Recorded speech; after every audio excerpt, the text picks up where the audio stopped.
মাননীয় স্পিকার, আপনাকে ধন্যবাদ। মাননীয় স্পিকার, সব অভিভাবক সন্তানের প্রতি দায়িত্ব ঠিকভাবে পালন করেন না। কেউ সন্তানের খোঁজ নেন না, কেউ পড়াশোনার খবর রাখে না, কেউ আবার সন্তানের সময় দেন না, ফলে অনেক সন্তান ভুল পথে চলে যায়। আমরা জানতে চাই এই সমস্যার সমাধান কি? মাননীয় স্পিকার, আপনাকে ধন্যবাদ। মাননীয় স্পিকার, অভিভাবক হলেন সন্তানের প্রথম শিক্ষক। তাদের দায়িত্ব সন্তানকে ভালো শিক্ষা দেওয়া, সৎ পথে চলতে শেখানো। আল কোরআন আমাদেরকে সন্তানদের সঠিকভাবে গড়ে তুলতে শিক্ষা দিয়েছে। অভিভাবক যদি সময় দেন, ভালোবাসা দেন, সন্তানকে বুঝিয়ে চলেন, তাহলে সন্তান ও ভালো মানুষ হবে ইনশাআল্লাহ।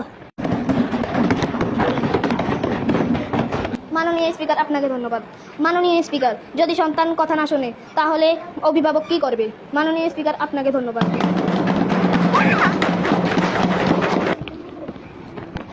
মাননীয় স্পিকার, আপনাকে ধন্যবাদ। মাননীয় স্পিকার, রাগ নয়, ধৈর্য দরকার। ভালোবাসা দিয়ে বোঝাতে হবে, নিজে ভালো উদাহরণ হতে হবে, তাহলেই সন্তান ধীরে ধীরে ঠিক হয়ে যাবে। মাননীয় স্পিকার, আপনাকে ধন্যবাদ।